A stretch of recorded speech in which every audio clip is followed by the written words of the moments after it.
This is called Tatterhood. It's a Norwegian fairy tale.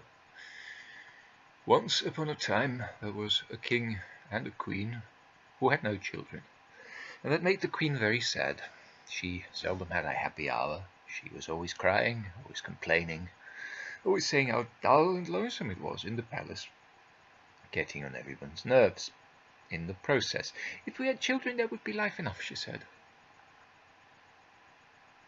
Whenever she went in all her realm, or wherever she went in all her realm, she was always just seeing children. She was seeing children play here, she was seeing children play there. The doors were opening and children were walking out of those doors onto the street. Sometimes it seemed to her that the whole of her realm was full of children, and they were all happy.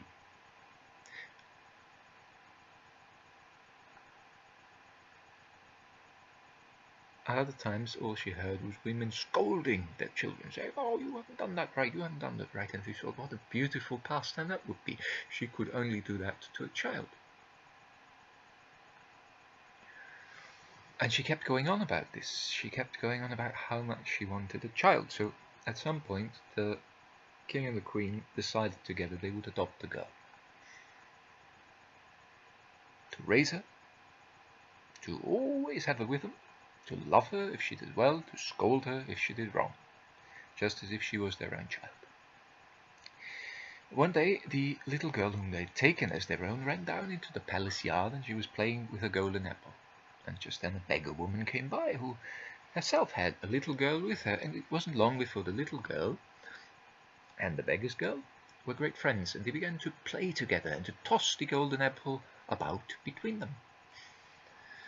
When the queen saw this, as she sat at the window in her palace, of course, watching her girl, which she didn't leave out of her eyes even for an hour, half an hour, 15 minutes, she tapped on the pane, and on the pane of the glass, not on the plane in the sky, of course, on the pane of the glass she tapped. She said, "Come back, come back, come back." And so her daughter, dutiful as she was, came back up, but the beggar girl came with her. And as they went into the queen's apartment, they were holding hands. Then the queen began to scold her little lady and to say, "You ought to be above running about and playing with a tattered beggar's brat." And she started to drive the beggar girl down the stairs. "If the queen only knew my mother's power, she'd not drive me out," said the little girl, rather creepily, and when the queen asked what she meant more plainly, she told her how her mother could get her children if she chose. The queen wouldn't believe it, but the girl insisted and said that every word of it was true. "My mother can give everybody a child, anyone. Just say the word. Just try it, queen. Make my mother do it. See what will happen." Said the queen. She began to think, and she thought to herself, well, can't do any harm, can it? And she sent the girl down, the beggar girl, to fetch her mother. "Do you know what your daughter told me?" asked the queen of the old woman as soon as she came into the room. No. The beggar woman had no idea what her daughter would have talked to a queen about. "Well, she says you can get me children, if you will." Oh, a queen should not listen to the silly story of a beggar's child, your majesty. Said the old woman, and walked out of the room. That made the queen very angry, and again she wanted to drive out the little girl, but the little girl declared, "No, every word I have said is absolutely true. My mother can give anyone children."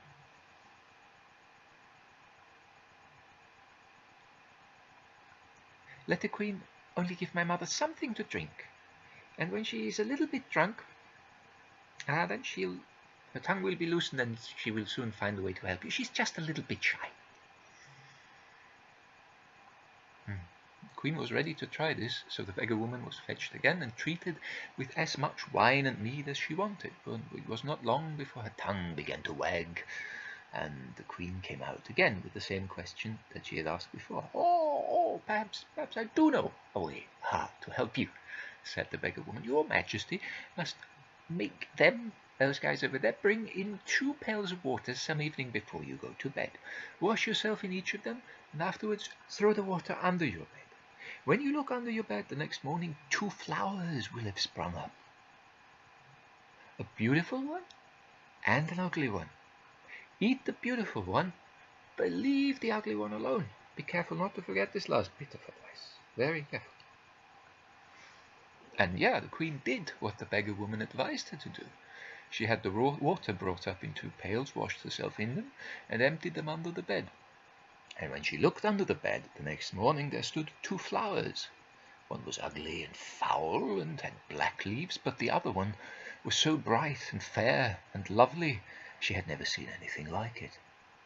So she ate it up at once. But the pretty flower tasted so sweet that she couldn't help herself. She ate the other one too, for, she thought, 2 magic flowers are better than 1. I'm sure that it can't hurt or help me much either way. Well, sure enough, after a while the queen was brought to bed. To the birthing bed, if there were any questions. First of all, she had a girl who had a wooden spoon in her hand and rode upon a goat. Must have been a hell of a birth. She was disgusting and ugly, and the very moment she came into the world, she bawled out, "Mama! If I'm your mama, God give me grace to mend my ways," said the queen. "Oh, don't be sorry," said the girl and the goat. Afterwards, somebody will come in who is less ugly. Don't worry about it. I'm just, the avant-garde." After a while, the queen had another girl who was so beautiful and so sweet that no one had ever set eyes on such a lovely child. And you may be sure that the queen was very, very well pleased. The elder twin they called Tatterhood, because she was always so ugly and ragged, and because she had a hood which hung about her ears in tatters. Was a natural feature. It just grew out of her. A hood made of skin, made of, I don't know what, fur, feathers, you pick. The queen could hardly bear to look at her, and the nurses tried to shut her up in a room by herself, but it did no good. She always had to be where her younger twin was, and no one could ever keep them apart. And one Christmas Eve, when they were half grown up, there arose frightful noise and clatter in the hallway outside the queen's apartment. Tatterhood asked what it was that was making such a noise outside. "Oh," said the queen, "it isn't worth asking about." Tatterhood wouldn't give in until she found out all about it, and so the queen told her it was a pack of trolls and witches who had come here to celebrate Christmas. So Tatterhood said that she would just go out and drive them away, in spite of all they could say and however much they begged and asked her to leave the trolls alone. She just had to go out and drive the witches off. She begged the queen to be careful and keep all the doors shut tight, so that not one of them would open the least bit. Having said this, off she went with her wooden spoon, and began to hunt out and drive away the hags. All the while there was such a commotion out in the gallery that the like of it had never before been heard. The whole palace creaked and groaned as if every joint and beam were going to be torn out of its place. Now, I can't say exactly what happened, but somehow or other one door, one window, one latch, something did open a little bit, and her twin sister just peeped out to see how things were going with Tatterhood, and put her head a tiny bit through the opening. But pop! Up came an old witch and whipped off her head and stuck a calf's head on her shoulders instead. And so the princess ran back into the room on all fours and began to moo like a calf. When Tatterhood came back and saw her sister, she scolded them all and was very angry because they hadn't kept better watch, and asked them what they thought of their carelessness now that her sister had been turned into a calf. "But I'll see if I can't set her free," said Tatterhood. Then she asked the king for a ship with a full set of sails and a good load of stores. But she would not have a captain. She would not have any sailors on it. No, she would sail away with her sister all alone. There was no holding her back, and at last they let her have her own way. So Tatterhood sailed off and steered her ship right up to the land where the witches lived. When she came to the landing place, she told her sister to stay quite still on board the ship, but she herself rode out on a goat up to the witch's castle. When she got there, one of the windows in the gallery was open, and there she saw her sister's head hung up on the window frame, dangling in the wind. So she jumped her goat through the window into the gallery, snapped up the head, and set off with it. The witches came after her to try to get the head back, of course. They flocked around her as thick as a swarm of bees or a nest of ants. The goat snorted and puffed and butted with his horns, and Tatterhood beat and banged them about with her wooden spoon, and so the pack of witches had to give up. And Tatterhood got back to her ship, took the calf's head off her sister's and put her own on again, and then she became a girl as she had been before. After that she sailed a long, long way to a strange king's realm. Now the king of this land was a widower and had only one son. When he saw the strange sail, he sent messengers down to the beach to find out where it came from and who owned it. But when the king's men came down there, the only person they saw on board was Tatterhood. And there she was, riding around on deck on a goat at full speed until her strands of hair streamed in the wind.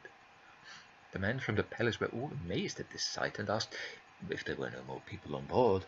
Yes, there were. She had a sister with her, said Tatterhood. They wanted to see her too, but Tatterhood said no. No one shall see her unless the king comes himself, she said. And so she began to gallop about on her goat until the deck thundered again and the whole ship jumped up and down in the waves. When the servants got back to the palace and told what they had seen and heard down at the ship, the king wanted to set out at once to see the girl that rode on the goat. When he arrived there, Tatterhood brought out her sister, and she was so beautiful and gentle that the king immediately fell head over heels in love with her. He brought them both back with him to the palace and wanted to have the sister for his queen, but Tatterhood said no. The king couldn't have her in any way unless the king's son would take Tatterhood. That, as you may guess, the prince did not want to do at all, because Tatterhood was such an ugly girl. However, at last the king and all the others in the palace, they talked him into it. And he gave in, promising to take her for his queen, but it went sore against his grain, and he was a very sad man. Now they began making preparations for the wedding, both with brewing and baking, and when all was ready they went to church. The prince thought it the worst church service he had ever been to in all his life. The king left first with his bride, and she was so lovely and grand, and all the people stopped to look at her along the road, and they stared at her until she was way out of sight. After them came the prince on horseback by the side of Tatterhood, who trotted along on a goat with a wooden spoon in her fist. To look at him, he was not going to a wedding, but to a burial, and his own at that. He seemed so sad, and did not speak a word. "Why don't you talk?" asked Tatterhood when they had ridden a bit. "Why, what should I talk about?" answered the prince. "Well, you might at least ask me why I ride this ugly goat," said Tatterhood. "Why do you ride this ugly goat?" asked the prince. "Is it an ugly goat? Why, it's the most beautiful horse that a bride ever rode," answered Tatterhood. And in an instant the goat became a horse, the finest that the prince had ever seen. They rode on a bit further, but the prince was just as sad as before and slightly confused and couldn't say a word. So Tatterhood asked him again why he didn't talk, and when the prince answered if he didn't know what to talk about, she said, "Oh, you can ask me why I ride with this ugly spoon in my fist." "Why do you ride with that ugly spoon in your fist?" asked the prince. "Is it an ugly spoon? Why, it's the loveliest silver fan that a bride ever carried," said Tatterhood, and in an instant it became a silver fan, so bright that it glistened.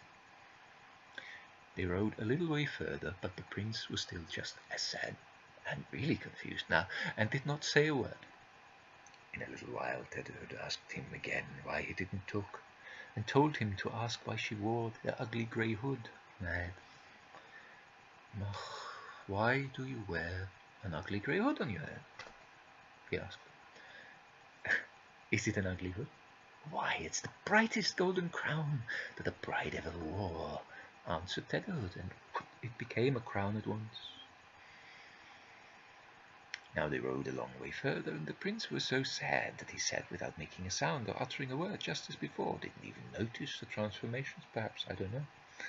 Perhaps he was a little dull, perhaps he was so depressed he didn't see the world at all. But his bride asked him again why he didn't talk, and told him to ask now why her face was so ugly and grey. Perhaps a glimmer of understanding came to the prince when he asked, "Yes, why is your face so ugly and so grey?" "Am I ugly? You think my sister is beautiful?" "But I am 10 times more beautiful," said the bride. And when the prince looked at her now, she was so beautiful he thought that she was the most beautiful woman in the world. After that, it was no wonder that the prince found his tongue and no longer rode with his head hanging down, but talked to her about everything, about his life and his thoughts and his hopes and his fears and her and what not. You know the drill. So they drank the bridal cup both deep and long, and after that both prince and king set out with their brides to the princess's palace, and there they had another bridal feast, and drank once more both deep and long. There was no end for the celebration. Now quickly run to the king's palace, and there still will be a drop of bridal ale left for you.